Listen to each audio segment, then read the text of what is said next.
आज उत्तर प्रदेश प्राथमिक शिक्षक संघ सम्मेलन एवं अनुदेशक संघ और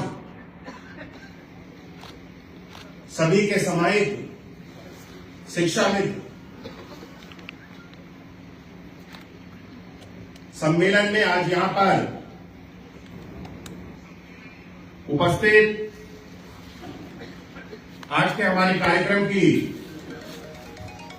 अध्यक्षता भी कर रहे माननीय एमएलसी आदरणीय श्री श्रीचंद शर्मा जी, माननीय एमएलसी श्री बाबूलाल तिवारी जी, माननीय एमएलसी श्री मानवेंद्र सिंह गुरु जी, माननीय एमएलसी श्री अवनीश सिंह जी, माननीय विधायक श्री देवेंद्र सिंह जी, माननीय विधायक श्री वीरेंद्र सिंह जी, माननीय विधायक श्री हरिओम वर्मा जी, माननीय विधायक श्री उमेश द्विवेदी जी, श्री शिव कुमार शुक्ला जी, हमारे अध्यक्ष शिक्षा मित्र संघ, श्री तेजभान सिंह जी, हमारे उपाध्यक्ष, श्री विक्रम सिंह जी, प्रदेश अध्यक्ष अनुदेशक संघ, श्री दिलीप कुमार सिंह जी, प्रदेश के कोषाध्यक्ष अनुदेशक संघ, श्री सुशील कुमार जी, प्रदेश के महामंत्री शिक्षा मित्र संघ, श्री श्यामलाल जी, हमारे उपाध्यक्ष शिक्षा मित्र संघ, श्री राजेश्वर सिंह लोधी जी एवं मंच पर उपस्थित, क्योंकि मंच बहुत बड़ा है, मैं हर एक व्यक्ति का नाम लेना मेरे लिए संभव नहीं होगा, लेकिन सभी के प्रति सभी का नाम समाहित करते हुए सम्मानित मंच कहते हुए और मेरे सामने आए हुए सभी आज के हमारे कार्यक्रम के सबसे प्रमुख अंग हमारे सभी शिक्षा मित्र, सभी अनुदेशक, आप सभी का एवं यहां पर आए हुए सभी अन्य अतिथिगण, आप सभी का मैं अपने हृदय से आज के इस भव्य कार्यक्रम में स्वागत करता हूं, वंदन करता हूं।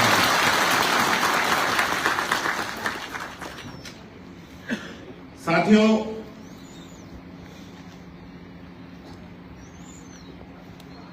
आप सब लोग उत्तर प्रदेश की हमारी शिक्षा व्यवस्था का एक अभिन्न अंग है।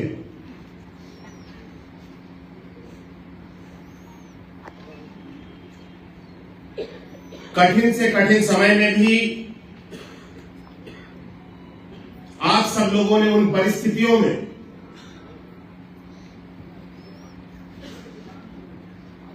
शिक्षा की अलग को जगा करके रखने का काम किया है।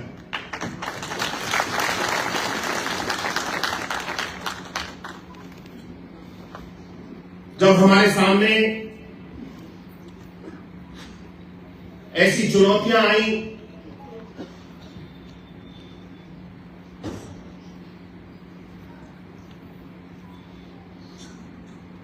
कि बच्चों का जो पठन पाठन का कार्य था वो बाधित होने लगा, उस समय भी हमारे शिक्षा मित्रों ने अपनी जिम्मेदारी को समझा और अपनी जी जान लगा करके बच्चों के पठन पाठन के कार्य को कभी भी बाधित नहीं होने दिया। वो हमारा शिक्षा मित्र है, वो हमारा अनुदेशक है। मैं ऐसे हमारे सभी जितने शिक्षाविद यहां पर उपस्थित हैं, शिक्षक जिनको सर्व समाज अपने गुरु के रूप में मानता है, मैं एक बार पुनः ऐसे सभी शिक्षकों को यहाँ पे शीश झुकाकर नमन करता हूँ। धन्यवाद।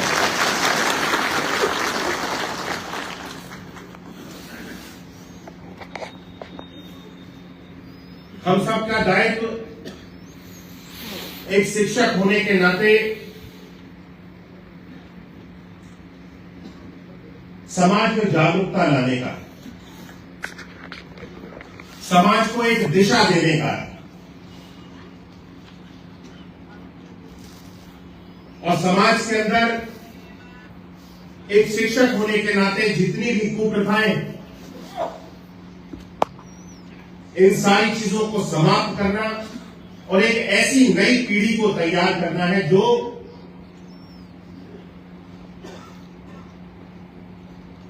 अपने दायित्वों के प्रति जिम्मेदार हो, अपने भविष्य के साथ साथ अपने देश के भविष्य के लिए भी कुछ करने के लिए जज्बा रखती है। और ये जिम्मेदारी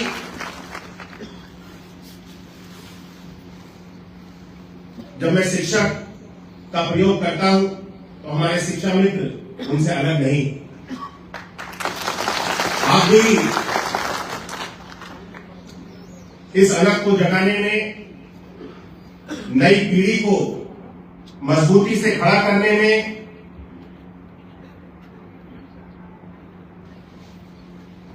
अपना भरपूर योगदान दे रहे हैं। हम सब आज जब, क्योंकि बहुत लंबे समय से मैं अलग अलग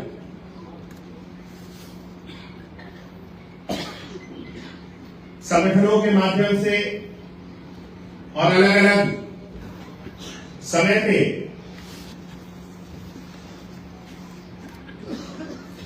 विभिन्न अलग अलग तरह के कार्यक्रमों को करने की बात उठती रही, लेकिन मेरा मानना है कि संगठन अवश्य होने चाहिए। शिक्षा मित्रों की, आपके सभी पूरे परिवार की जो भी समस्याएं हैं उनको उठाने के लिए, आपकी आवाज को उठाने के लिए, और हमारे सभी सम्मानित जितने एमएलसी भी हैं आपके, शिक्षक से स्नातक से, वे भी अपने दायित्वों का पूरी तरह से निर्वहन कर रहे हैं और आपकी आवाज को सदन तक आपके बीच में से चुन करके जाने के बाद में पूरी मजबूती के साथ उठाते हैं। आज एक कार्यक्रम यहाँ पे आयोजित हो रहा है और मैं इस कार्यक्रम का हिस्सा हो रहा हूं। जब मुझे लगा कि आज जब एक मंच पे हर एक व्यक्ति है और सब शिक्षा मित्र हमारे एकजुट है, तब इस कार्यक्रम को हम सब लोग आज यहाँ पे एक भव्यता के साथ में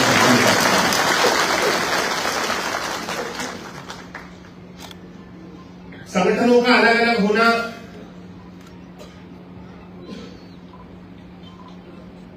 तब तक ठीक है कि जब तक हम सब एक ही सुर में बात कर रहे हैं। समस्याएं शिक्षा मित्रों की, अनुदेशकों की अलग अलग संगठनों के माध्यम से मुझे लगता है बदल नहीं जाती।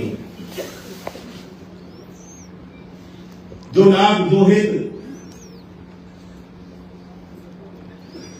सरकार देती है वो संगठनों के माध्यम से नहीं देती। वो हित, वो लाभ सरकार हर एक शिक्षा मित्र के लिए जब कोई भी योजना लाती है, कोई भी घोषणा करती है, वो सबके ऊपर लागू होती है। लेकिन जब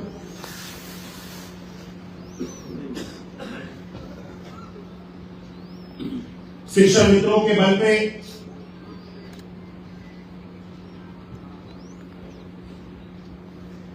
राजनीति करने के लिए कुछ लोग खड़े हो जाते हैं, मैं अपनी मन की बात कह रहा हूं, शायद कुछ गलत भी हो जाए तो उसको आप लोग ऐसा मत लीजिएगा।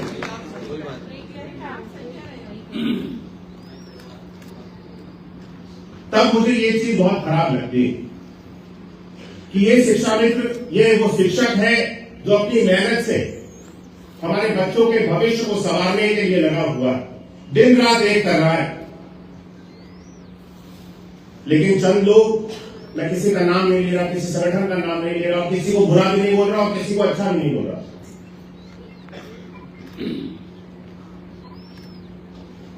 जब हमारे मासूम लोगों के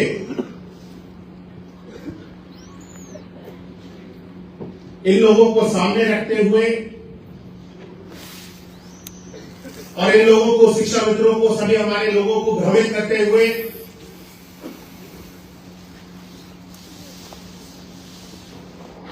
सरकार के सामने ला करके खड़ा कर देने का काम कर देते हैं।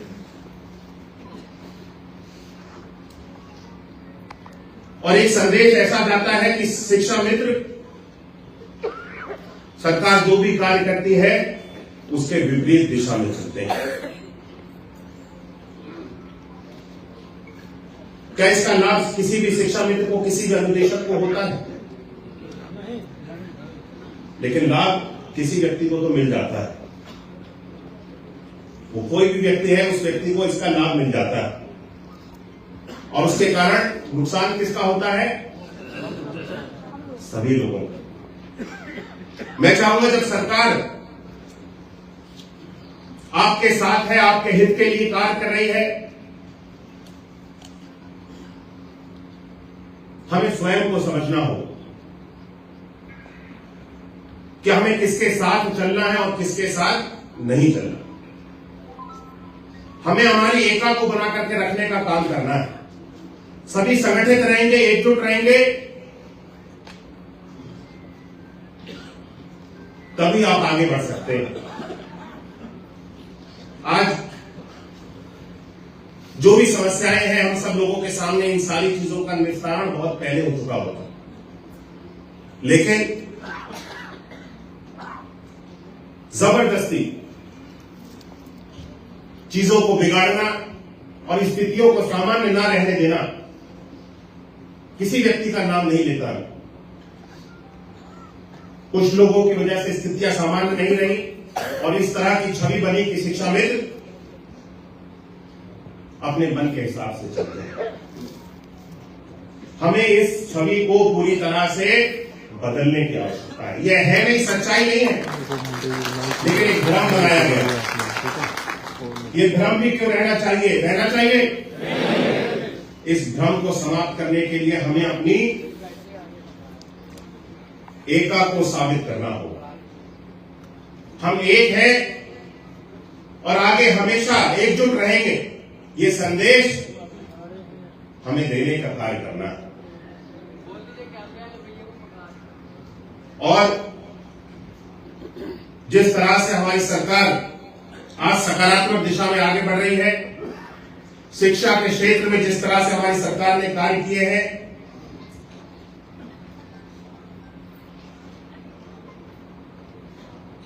ये अपने आप में ऐतिहासिक है।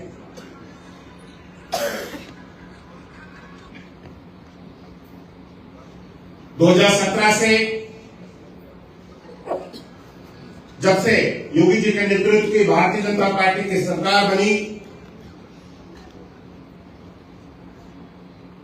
शिक्षा के क्षेत्र में बहुत सारे बदलाव किए गए।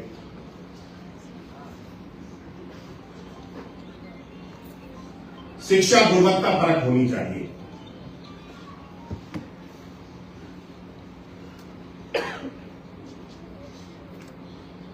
केवल विद्यालयों के निर्माण को करना, विद्यालयों को उनके सौंदर्यीकरण को करना और नई नई इमारतें बना करके खड़ी कर देना ही हमारी सरकार का उद्देश्य नहीं। हमारी सरकार का उद्देश्य ये स्पष्ट है। जिस तरह से राष्ट्रीय शिक्षा नीति को बना करके लागू किया गया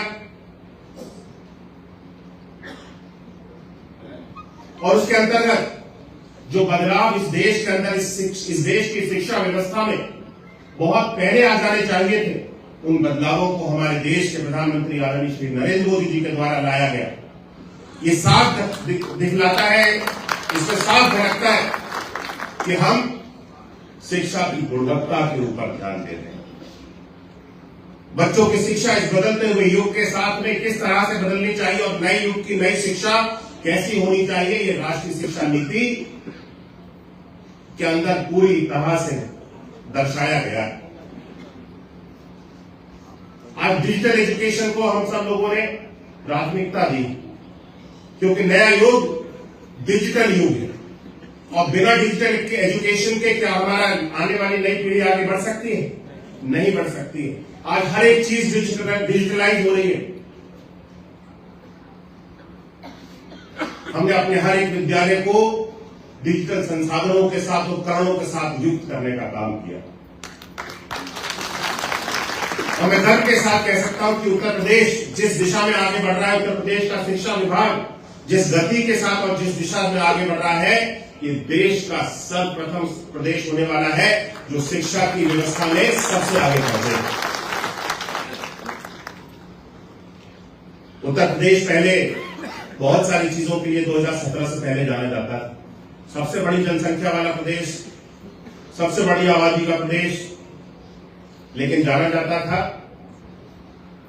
गुंडे, माफिया और कुख्यात अपराधियों के नाम से, भ्रष्टाचार के नाम से, शोषण के नाम से। आज इस छवि को पूरी तरह से बदलने का काम हमारी उत्तर प्रदेश की योगी जी की और मोदी जी के नेतृत्व की सरकार ने किया। आज उत्तर प्रदेश देश के ग्रोथ इंजन के रूप में जाना जाता है। ये उत्तर प्रदेश उत्तम प्रदेश के रूप में जाना जाता है, जहां का शिक्षक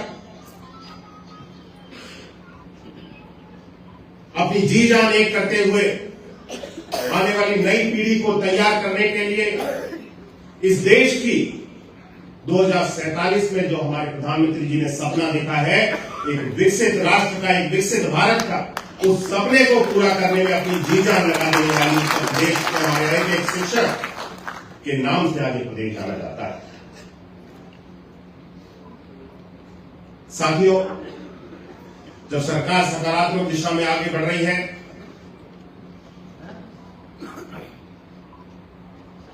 सरकार ने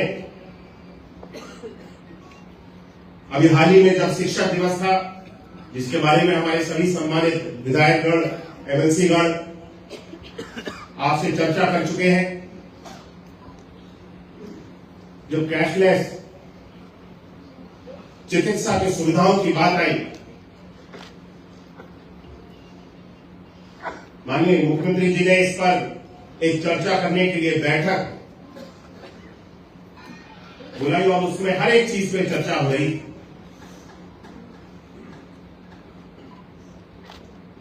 जब शिक्षकों की बात आती है और उनके योगदान की बात आती है, तो सरकार को भी उनके लिए चिकित्सा की सुविधा उपलब्ध कराने में कहीं पर भी पीछे नहीं हटना चाहिए।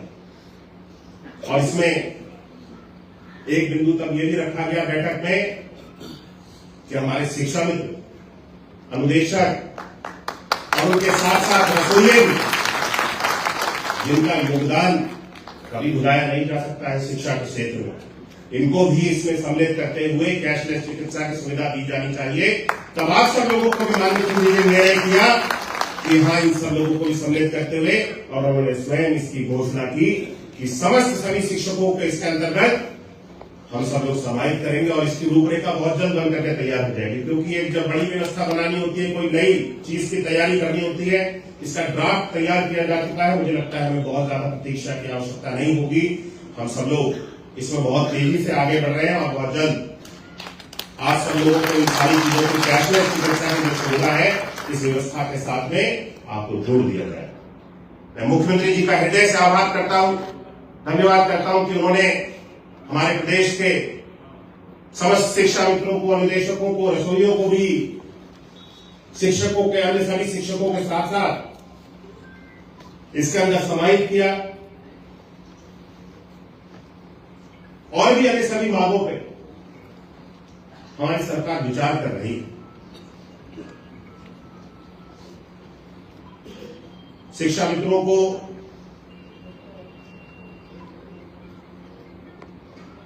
अभी उनके मनचाहे विद्यालयों में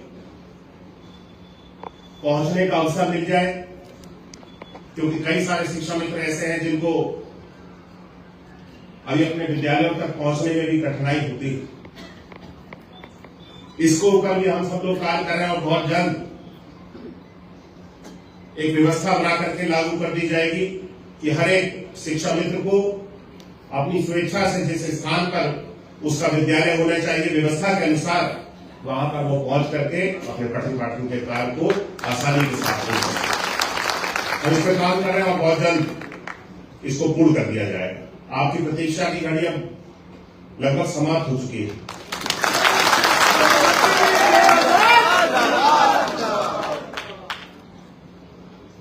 सरकार जब आपकी तरफ आपकी मांगों की तरफ 2 कदम आगे बढ़ी है और उनको पूरा किया है, धीरे धीरे करके हर एक चीज पूरी की जाएगी, छोड़ा कोई भी चीज नहीं जाएगी। तो क्या हमारा दायित्व नहीं बनता कि 2 कदम जब सरकार बढ़ रही है 2 कदम हमको भी आगे बढ़ना चाहिए? फासले तो कभी कम होंगे ना।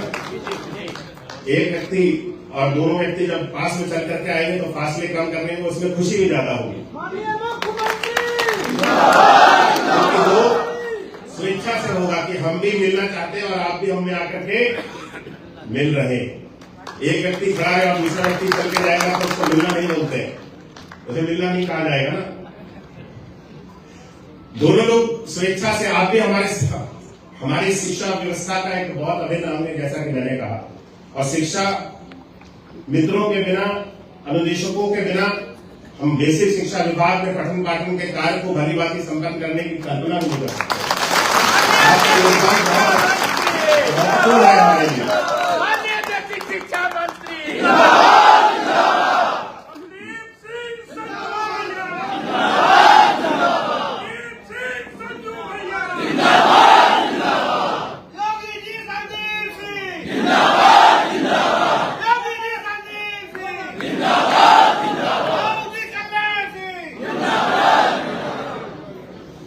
आज का कार्यक्रम बहुत ही अच्छा है और आपके अंदर उत्साह जो है वो पूरी तरह से देखने को मिल रहा है। किसी भी व्यक्ति में कार्यक्रम में, मुझे ही यहाँ पे आए हुए 2.5 घंटे हो गए और आपको इससे पहले से बैठे हुए और समय कैसे निकल गया पता नहीं चला। मेरी एक बैठक भी थी, उसका भी आधे घंटे से मैं उसमें भी विलम्ब हो चुका हूँ पहुंचने में। लेकिन यहाँ पे आप सब लोगों के बीच में सभी लोगों को सुनने में इतना आनंद आ रहा था कि समय का पता नहीं चला। और मैंने भी कहा कि थोड़ा विलम्ब होता है तो कोई बात नहीं, आगे से पहुंच करके हम बैठक को वापस करेंगे। मैं बहुत अधिक समय नहीं लूंगा, केवल यही आप सबसे अनुरोध करने के लिए आया हूं कि ये जितने भी नकारात्मक चीजें हैं इनको हमें समाप्त करते हुए, एकजुट होते हुए समस्त शिक्षा मित्र, समस्त अनुदेशक, हम सब एक हैं, सरकार का एक अंग है और एक सुर में आगे बढ़े, एक आवाज में आगे बढ़े। जब 2 कदम आप आगे बढ़ रहे हैं, सरकार भी आपकी तरफ 2 कदम बढ़ रही है और जब हम एक हो जाएंगे तो मुझे नहीं लगता कि आने वाले समय में आप सब लोगों की जो भी समस्याएं हैं उसका पूरी तरह से निस्तारण होगा। मैं तो घोषणा तो नहीं कर सकता, जैसा कि पहले श्रीचंद जी ने भी कहा कि मैं धोखा नहीं है, उनका योगदान मिल रहा है, उनका पूरा समर्थन है। वो इसको बहुत जल्दी से आगे लेकर के जाने में अपना, सभी हमारे जितने भी एमएलसी हैं स्नातक के और सभी हमारे विधायकगण भी आपके सभी समस्याओं को रखने में, आपकी आवाज बनने में माननीय मुख्यमंत्री जी तक मेरे साथ में मेरा सहयोग सदैव देते हैं और आगे देते भी रहेंगे।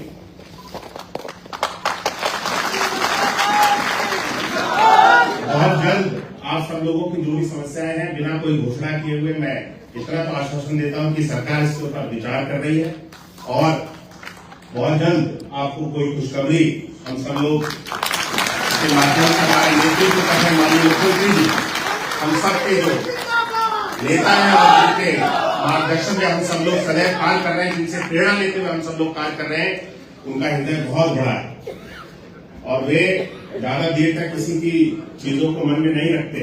जो भी नकारात्मक चीजें होती हैं, अगर हम बढ़ करके सकारात्मक दिशा में आगे बढ़ना चाहेंगे और हम स्वयं से, हमारे सभी सम्मानित जन इसको ध्यान लेंगे कि हमें जो भी हमारे बीच में, सरकार के बीच में और आपके बीच में भ्रम फैलाया गया, इसको समाप्त करना है। और हमें हमारी एकता दिखानी है। ये निर्णय अगर हम लोग कर लेंगे तो बहुत जल्द ये खुशखबरी भी साथियों आपको माननीय मुख्यमंत्री जी के मुख के माध्यम से सुनने को मिलेगा। लेकिन इसका एक संदेश जाना चाहिए, आज से संदेश जाना चाहिए पूरे प्रदेश में, हमारे समस्त सभी शिक्षा मित्रों में, सभी अनुदेशकों में कि हम एक सुन के बात करेंगे।